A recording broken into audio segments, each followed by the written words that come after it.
So, for those that joined earlier, this is my launch of a new interview series called The Fire Pit with Danielle Moody, where I'm bringing on some of my favorite political analysts, commentators, academics, writers, etc., to burn up old ideas and for us to get to the heart of where we need to be in this country at this moment. And so I am super excited to welcome on my friend Glenn Kirschner, who is the host of Justice Matters on YouTube. He has a brilliant Substack here, which you guys are all joining on. And as all of this court news, judge news, SCOTUS news, Comey news, there's no one that I want to talk to more than you, Glenn. And it's been a while since Woke AF, so I'm super excited. So let's just jump in. James Comey, last week, is indicted, right? He is one, it's amazing.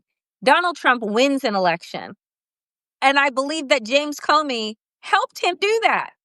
And this is what you get for doing favors for Donald Trump. You can't do this man a solid because it's not as if he lost the 2016 election. My, oh my, wouldn't we be in a different place if he had? But so James Comey, number one on his hit list. He has now indicted him. James Comey was in court. You were in court yesterday. He pled not guilty. Tell us about what you saw inside that courtroom. And, another attorney general had resigned, right? Resigned because they said, I'm not bringing this case because they didn't think that it was worth it, that there was enough evidence. So now that you were inside the courtroom yesterday where James Comey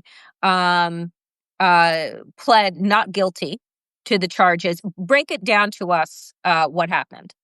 And Danielle, I'm so thrilled to be back with you on the launch of the Fire Pit. And if the idea is to burn some bad stuff that we don't need anymore, it is going to be one hell of a bonfire.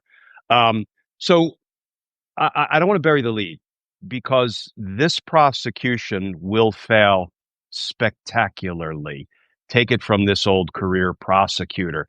It doesn't mean that the rule of law isn't hanging by a thread, because it is. When you have a president of the United States demand that one of his enemies be vindictively prosecuted, evidence be damned, we have reached a new dangerous low in America's history. There is a remedy for it, and I'll talk about that in a minute. But as you mentioned, you have to look at this prosecution against the backdrop of a couple of things. One, Donald Trump for a decade has been promising to prosecute his enemies. We go back to Hillary Clinton, lock her up, right? He was always vowing to prosecute Hillary Clinton. Hillary Clinton hadn't been prosecuted for so much as a traffic ticket. And yet he has added dozens and dozens and dozens of enemies to the list of people he's promised would be prosecuted. It looks like Donald Trump reached his breaking point when he sent what should have been a DM to Pam Bondi, but it went out publicly. Look, we've all, hit reply all when we didn't mean to, perhaps, sending an email out that we didn't want to send out that widely. And it said, I want these people prosecuted. And it said something that you don't ever hear Donald Trump say, because it's making my administration look like crap. He doesn't talk like that about himself or his administration. So you knew all along, even before the Wall Street Journal or the New York Times, I forget, published a story, I think today, saying, no, this was supposed to be a private message urging the attorney general to prosecute his enemies. Evidence be damned. What that will make for, Danielle, is the most compelling, vindictive prosecution defense I think the American courts have ever seen. We have a due process right not to be prosecuted vindictively or selectively. That actually is part of the due process protections we all enjoy. You don't have to be a lawyer, and why would you want to be, to understand that when the president says, just prosecute my enemies, I don't give a shit about the evidence, that's a vindictive prosecution, right? That a third grader could understand that. So The good news is when this prosecution falls apart, and it will, I was in court yesterday Hmm. Hmm. and I watched these clowns that they've assembled to prosecute this case, Lindsay Halligan, and two prosecutors she had to bring up from North Carolina because nobody in the Virginia U.S. Attorney's Office would touch the case with a 10-foot pole, as compared to Patrick Fitzgerald, something of a storied career prosecutor and attorney, U.S. attorney, and a really accomplished co-chair, Hmm.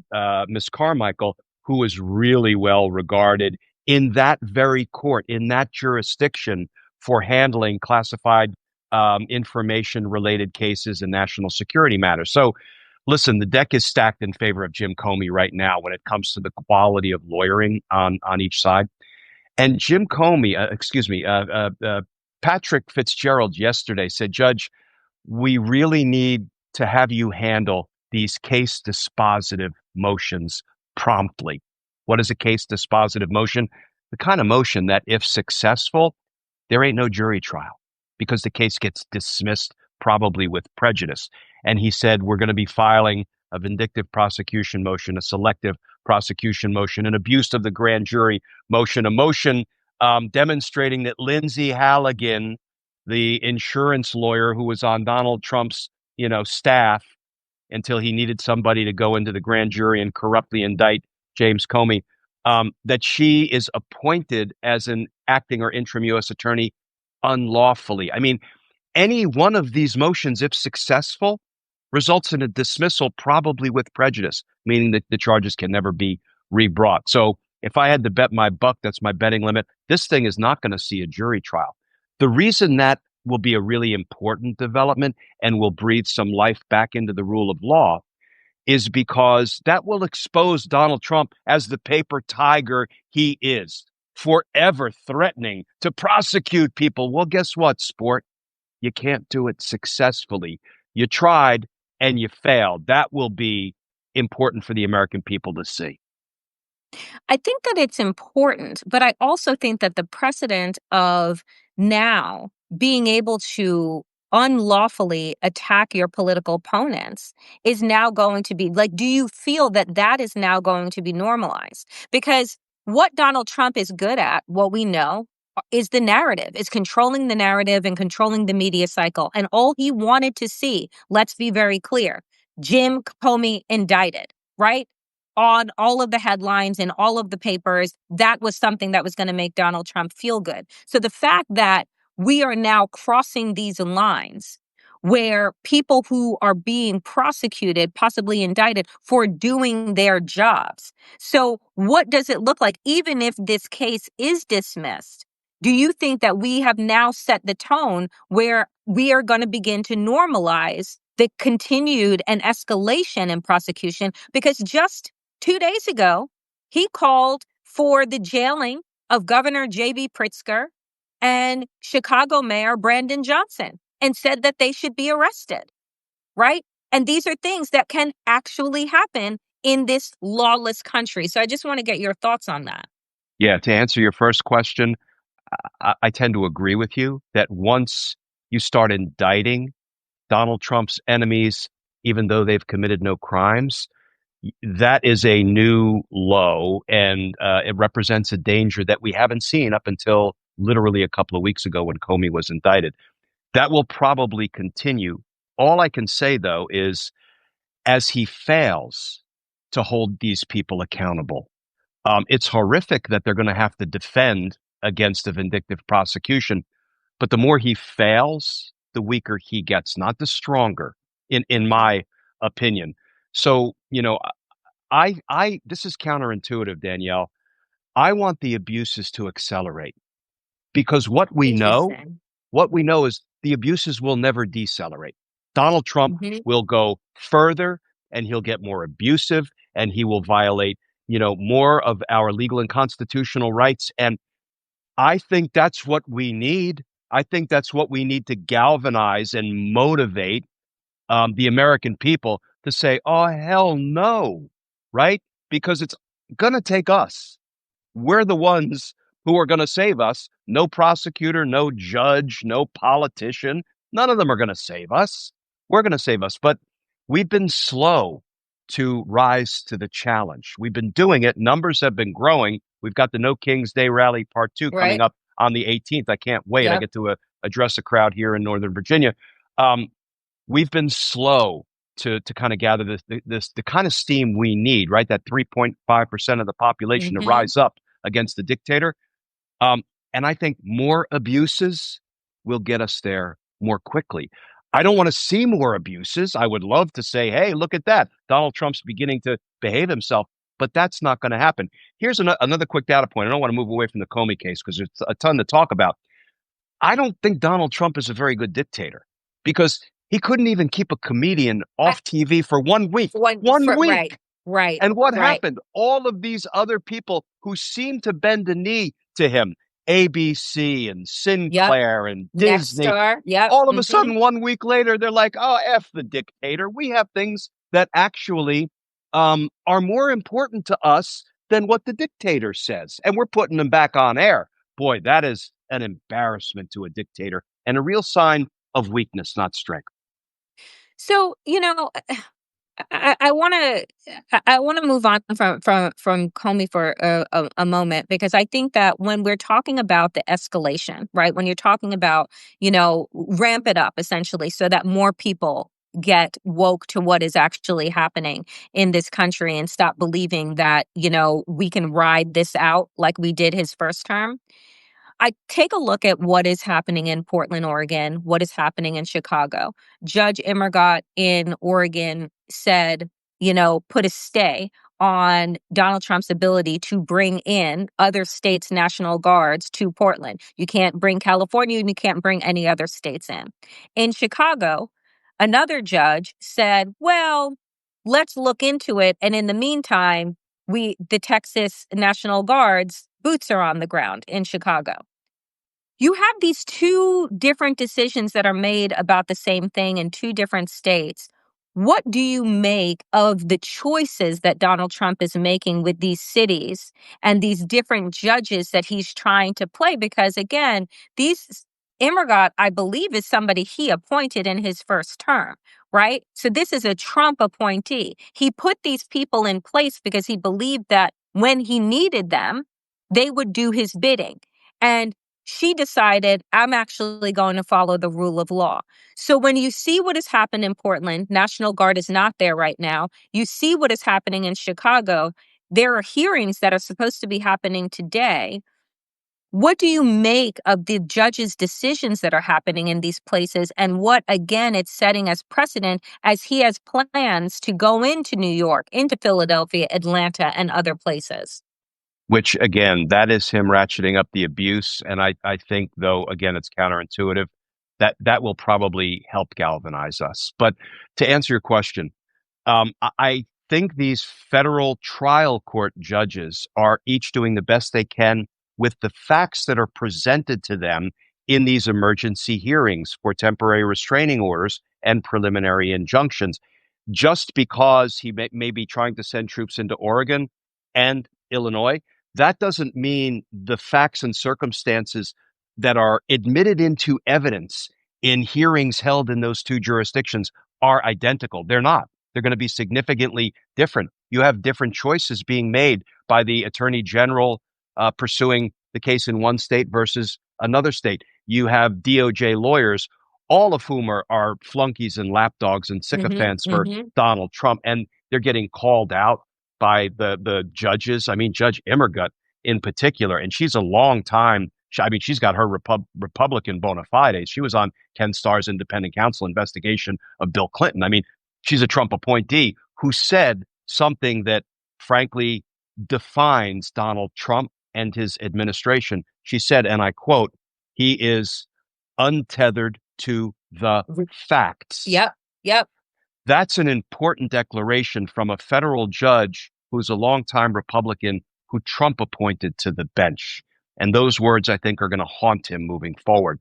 Um, I think the judge in Illinois, regarding the National Guard being sent into Chicago, said, listen, I'm not issuing an immediate temporary restraining order. I think this was a day or two ago. I'm Hmm. holding a hearing on it, though, on Thursday, so I can begin to take more evidence. That's a perfectly legitimate thing for a judge to do, not want to Okay. make a snap decision. And we'll see how it shakes out today. But I do think the federal trial court judges, and for the most part, the federal circuit courts of appeal are holding strong. All of this is going to make its way up to the Supreme Court. And when you get federal court judges who, based on the evidence, decide Donald Trump is untethered to the facts and he has no basis, no lawful basis, and no factual basis to militarize the streets of American cities, I'm hoping that that will win the day. And I actually, not to digress from this point, but I think that meeting he had down at Quantico with the leadership of the military was so horrific when he A said, disgrace. I want you to use American cities as military Training ground. training ground. What do we do? I was active duty 6.5 years in the Army. Hmm. What we do when we train is we train to fight and win wars, destroy the ability of the enemy, the weaponry of the enemy, and in the process, kill the enemy. That's what Donald Trump urged Yep. the American commanders to do.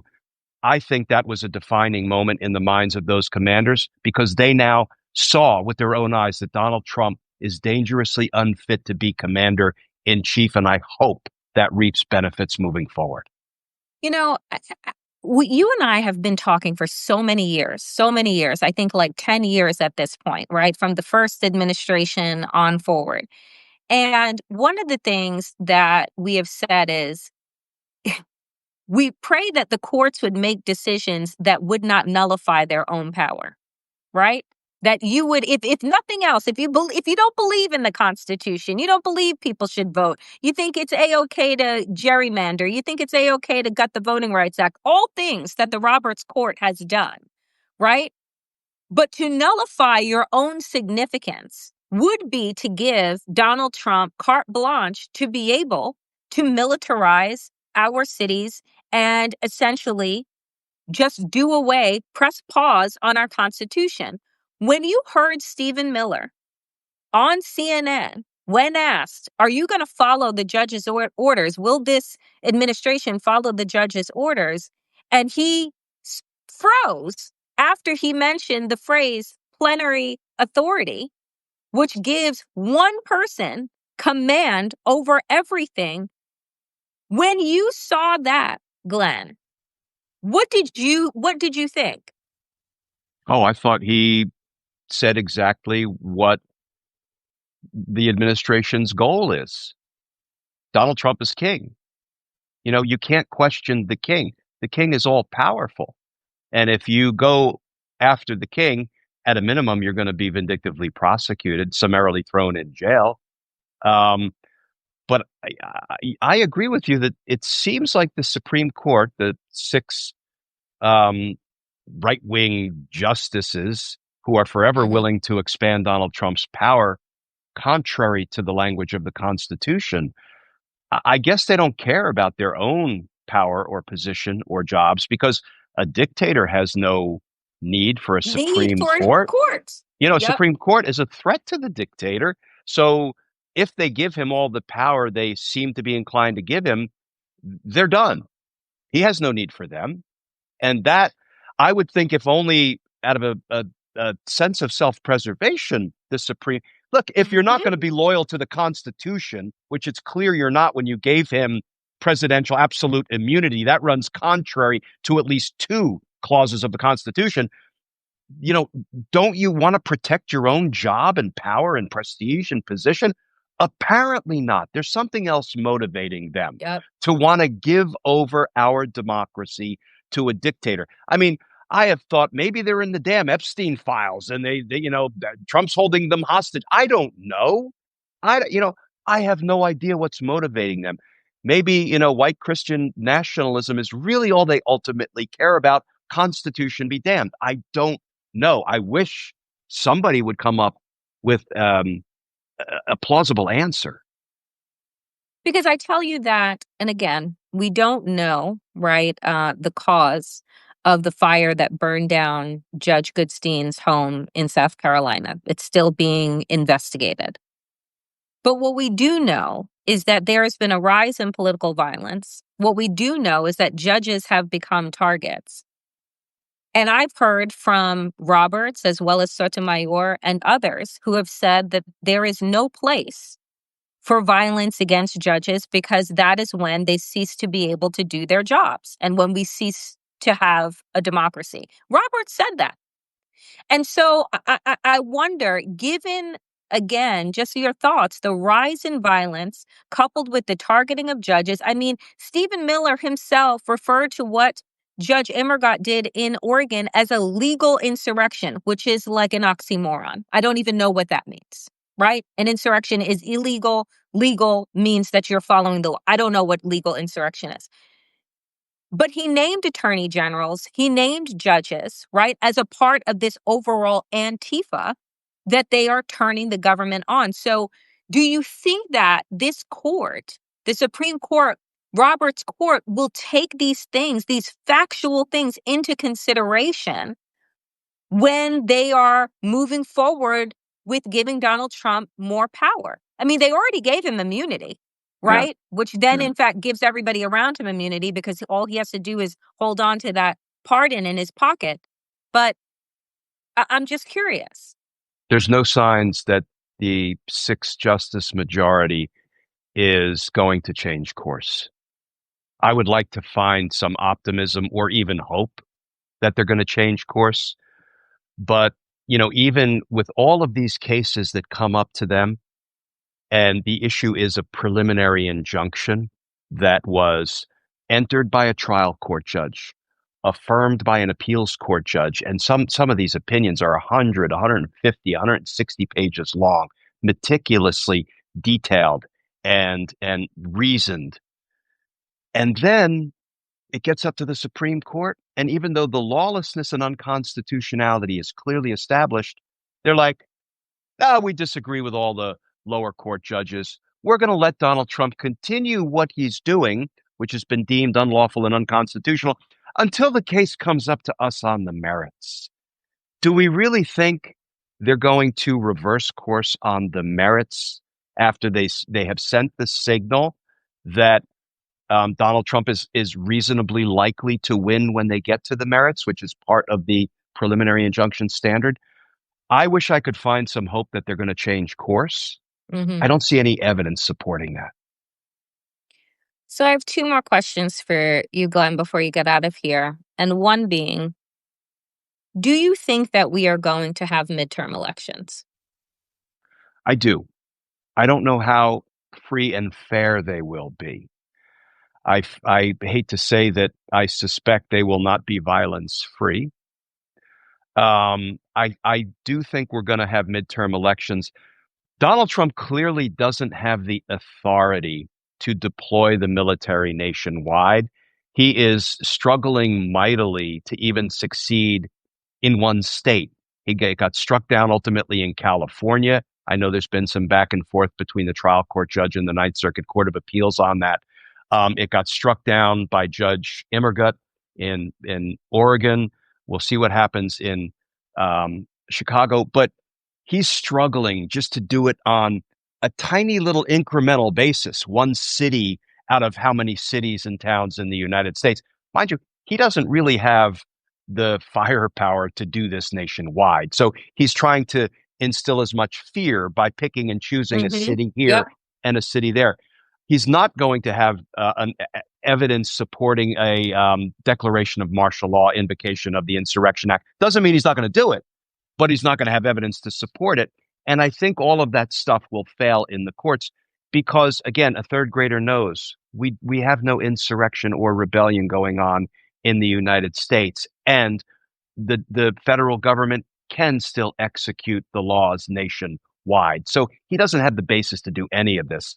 So I think he may try to postpone, air quotes, the midterms, which really means cancel them. Right. I don't think he'll be successful. And I think this will be, if not the last straw, it will be piling enough straws on the camel's back that we will do what we need to do, which is rise up and, peacefully. We don't use that as a punchline. Let them pull out nightsticks, rubber bullets, and Hmm. tear gas, we will remain peaceful. And I also believe when they pull out the nightsticks, rubber bullets, and tear gas and deploy them against us, that's only going to strengthen us. The abuses will strengthen us. I don't want to get hit with a nightstick. Goodness knows nobody crossing the Edmund Pettus Bridge wanted to get what they got. But look at the change that can bring. And so let the abuses come. I'm not inviting it. I'm not looking forward to it, but let the abuses come. So, my final question for you, my friend, is this. The show is called The Fire Pit. The Fire Pit is where we gather, we have conversations, and then ultimately we throw into the fire the things that are no longer serving us, the things that we need to be able to let go of. So, on this good day, my friend, what are you tossing into the fire pit? Two things. And the first is not easy. And I am going to, this is say as I, what is it? Do as I say, not as I do. Um, Try to throw your obsession with the national nightmare that we are living through. Try to throw your obsession into the fire pit and take care of yourself and take care of your friends, your loved ones, your families, your neighbors, those who need your help. Because the nightmare is always going to be there, but how you react to the nightmare is really going to determine what kind of a life you're living. That doesn't mean we back down, we stop fighting, but it means don't obsess over it to the point that you're tearing yourself down. And then the other thing I would say is we can throw into the fire pit any lingering belief that one person is going to save us, right? Yes. How often have we talked about where is the rising leader of the Democratic Yep. Party? Well, the rising leader is not going to save us any more than special counsel Jack Smith saved us, or any one politician or prosecutor or judge or any one person can save us. We are the ones who are going to save us. So throw to the fire pit the question that we hear endlessly, where is that one leader who's going to rise up? It's us, and it's not one, it's all of us. So if you've been hesitant to get into the game, right? Justice is a team sport. Everybody has to be on the playing field. Everybody. And there are a million ways to be on the playing field, and pick one. Pick one that is not outside your comfort level. And get on the playing field. So, throw your complacency into the fire. Throw your hope that one person will save us into the fire, and, come out onto the playing field and fight for justice. Friend, I appreciate you so very much for joining me on this new series. Please tell people where they can continue to follow you and support all of the amazing work that you do. Substack is where it's at. Substack is the rise of independent journalism, as you can see from Danielle. Danielle and I were on MSNBC together years ago. We are both now independent all the time, no corporate money, no editors saying, focus on this, don't focus on that. This is straight to the people. So I'm on Substack Live every night at 8:30 p.m. Eastern Time for what we call a community meeting. Just come join me. And you don't have to pay anything. You can subscribe for free. You can certainly support my cause, support Danielle on Substack. She's been a justice warrior in the game that I have been aware of for going on a decade now. So independent media is where it's at. So, I'm on YouTube and I'm on Patreon, but come to our community meetings on at 8:30 p.m. Eastern Time on Substack. We'd love to see you. Appreciate you, my friend, and we will talk soon. Thank you, folks, all for joining. Make sure to subscribe, like, share, and comment. Glenn, you and I will be in conversation again soon. Great Appreciate seeing you. you.